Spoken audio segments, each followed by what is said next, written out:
जी जी। सबको सलाम। आज crisis of constitutionalism in south Asia इस टॉपिक से यहाँ पर आसमा जहांगीर कॉन्फ्रेंस है।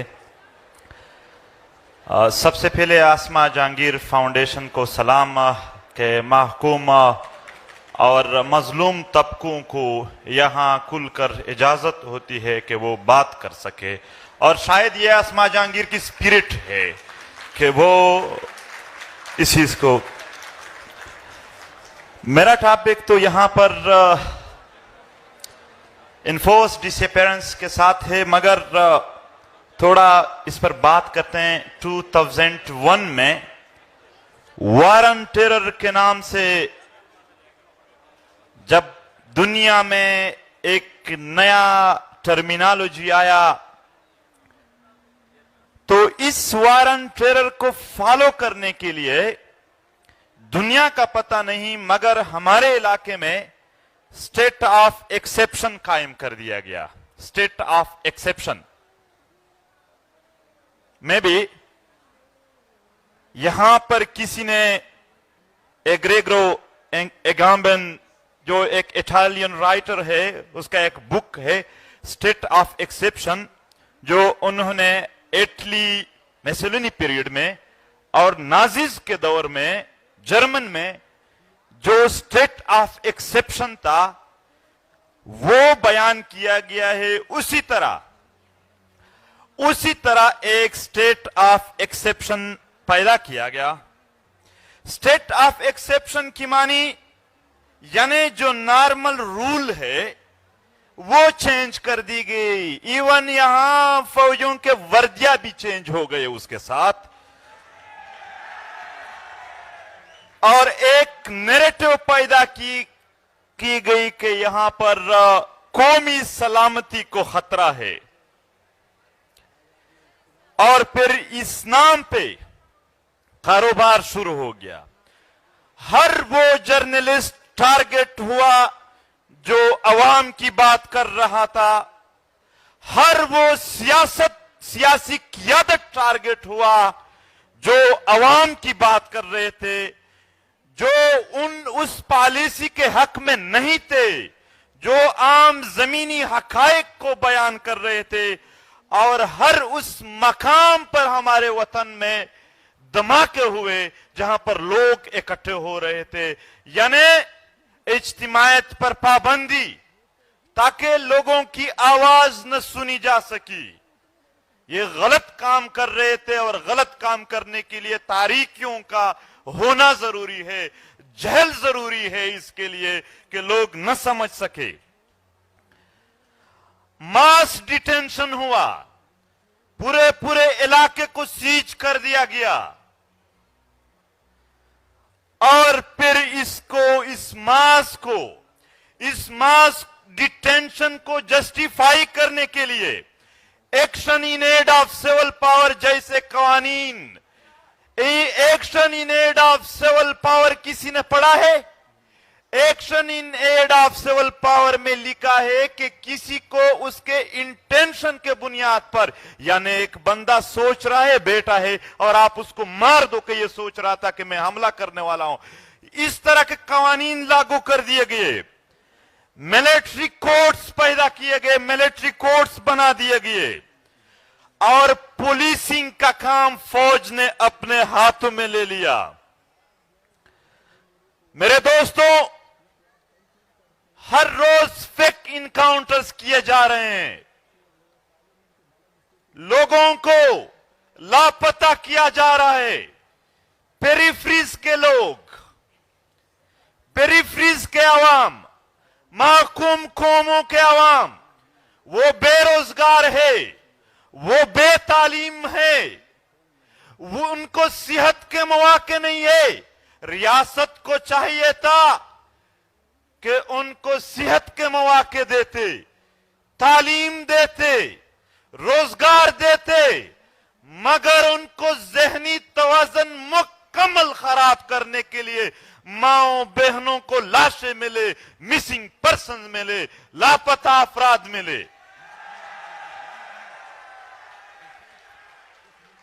extrajudicial killing.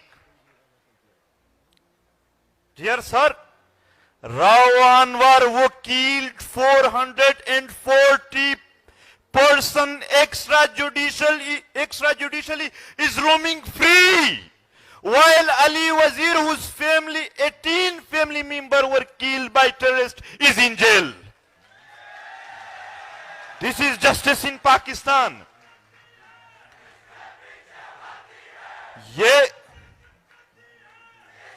ये पाकिस्तान में इंसाफ था. ये जस्ट 1 मिनट, आराम. मैं अपने तकरीर पूरा कर दूं, आखिर में आप लोग करें फिर.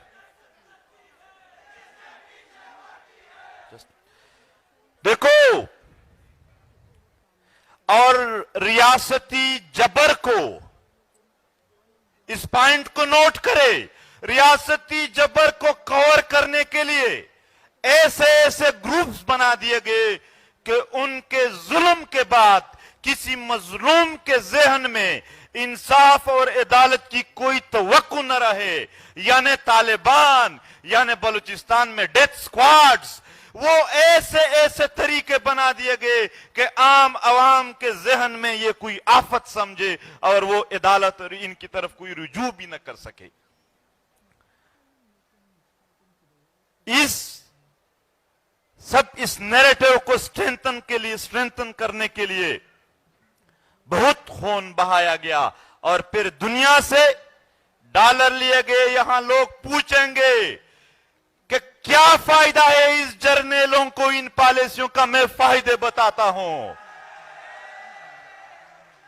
जब ये बदअमनी पैदा कर देते हैं, फिर अमन के नाम पर जब आ जाते हैं तो जो मिनरल्स होते हैं, जो रिसोर्सेज होते हैं, उन पर कब्जा कर देते हैं और फिर बैरूनी दुनिया से इस नाम पर कि हम तो दहशतगर्दी के खिलाफ लड़ते हैं, डॉलर लेते हैं. हमको बैरूनी फंड कहने वाले लोगों, उनको एक पैसे का सबूत नहीं है, जबकि ये खुद 33 अरब डॉलर ले चुके हैं. अरबों डॉलर ले गए कि हमने यहां पर दहशतगर्दी को खत्म करना है. यार नारेबाजी नहीं. मैं भाईजान, मुझे कंप्लीट करने दे, फिर आखिर में आप लोग देखो. आज ऐसा नहीं है, ये पापा जॉन्स और ऑस्ट्रेलिया के जजीरे मुफ्त में नहीं आए हैं.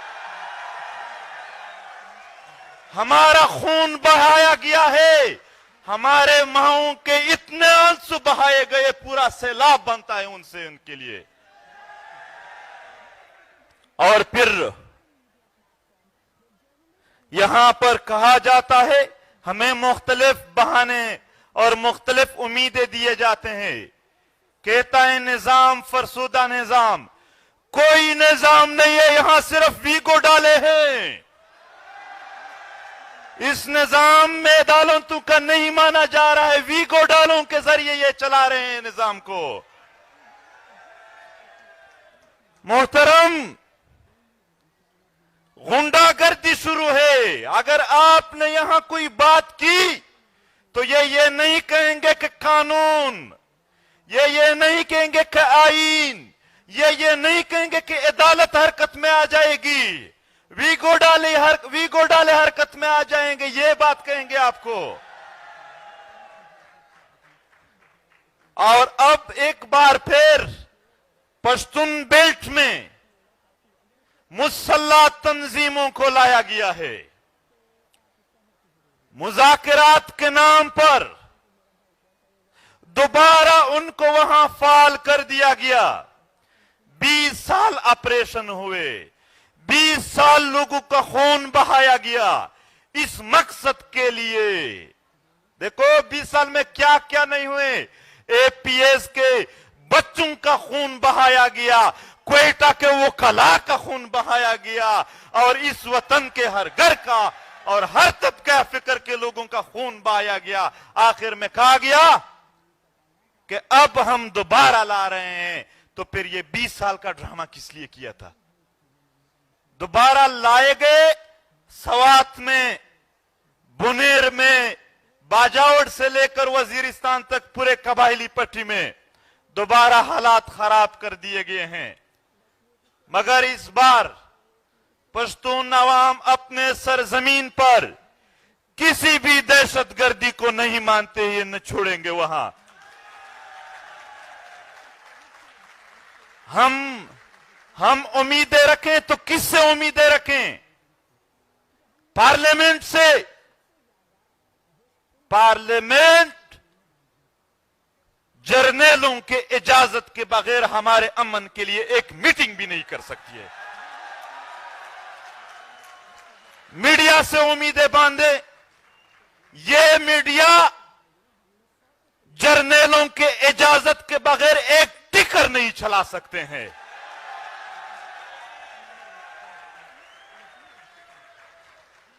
अदलिया से हम उम्मीदें रखें। 500 लाशें नश्तर अस्पताल के ऊपर पड़े हैं, उस पर सुमोटो एक्शन नहीं लिया गया। अली वजीर को जमानत देने के बावजूद भी उसके अदालत के फैसलों को किसी ने नहीं माना। क्या उम्मीदें रखेंगे?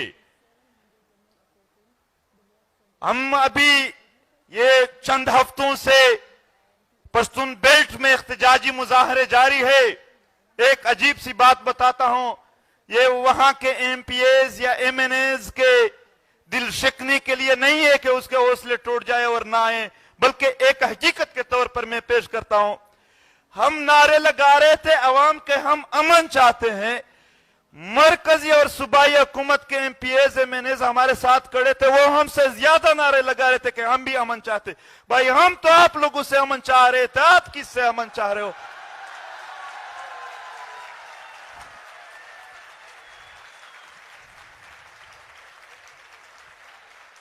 भाईजान, जब तक मैंने बात पूरी नहीं की तब तक मैं नहीं बैठूंगा, सही है?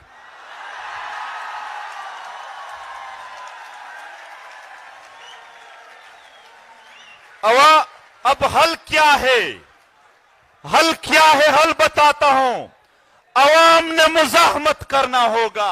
मुजाहमत के जरिए हम इन सारे इदारों को प्रेशराइज कर सकते हैं। मुजाहमत के जरिए हम इस सारे हालात को चेंज कर सकते हैं। अवाम खुद उठेंगे तो उनकी बात सुनी भी जाएगी और मानी भी जाएगी। अगर अवाम बैठे रहे, अगर अवाम खामोश थे, अगर अवाम में मुतहरक नहीं थे, अगर अवाम मुनज़्ज़म नहीं थे, तो ये हालात ऐसे ही रहेंगे। और मैं यहां पर मौजूदा हुकूमत की एक बात करता हूं। ये जब अपोजिशन में थे तो हर रोज अली वजीर के प्रोडक्शन ऑर्डर का मुतालबा करते थे। अदालत जब वोट का मरहला आया तो अदालत में यही अपोजिशन वाले चले गए कि क्यों प्रोडक्शन ऑर्डर जारी नहीं करते। लेकिन जब उनकी अपनी हुकूमत आई तो आज अली वजीर जेल में, कोई प्रोडक्शन ऑर्डर नहीं है। वजीर आजम को अली वजीर का वोट चाहिए था, मगर आज अली वजीर के लिए एक लफ्ज भी अदा नहीं किया इसने। हाल यही है कि हमें बताया जाता है, आखिर में करे भाईजान, हमें बताया जाता है, हमें बताया जाता है कि अगर फलाने की हुकूमत आ गई तो आप लोगों के मसाइल हल हो जाएंगे। फिर आखिर में कहते थे इसको हटाते हैं, फलाने की हुकूमत आ जाएगी तो आपके मसाइल हल होंगे। सब आ गए, सब चले गए, हमारे मसाइल वही है। क्यों? क्योंकि यहां हुकूमत नहीं, हुकूमत कंट्रोल में है, जमहूरियत नहीं, बादशाहत है।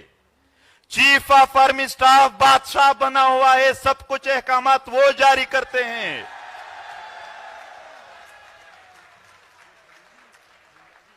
जमहूरी ये अख्तर जान मिंगल बैठे हैं, ये हमारे मुअज़्ज़ज़ शुरका बैठे हैं, पाकिस्तान के आईन और अदालत हम सब मानते हैं, जर्नल नहीं मानते इस आईन और अदालत को।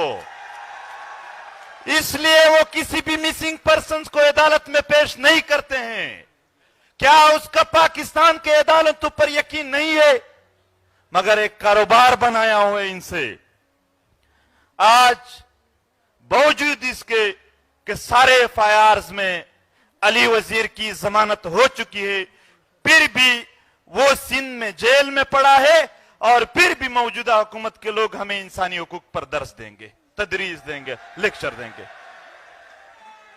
आए काफी सुनाया, आइंदा भी सुनेंगे, मगर उम्मीद नहीं होंगे फिर हमारे। दोस्तों, यहां ही करीब रियाज खान यूनिवर्सिटी का एक स्टूडेंट है, वो जेल में पड़ा है और आज उसके लिए कोई बात नहीं है।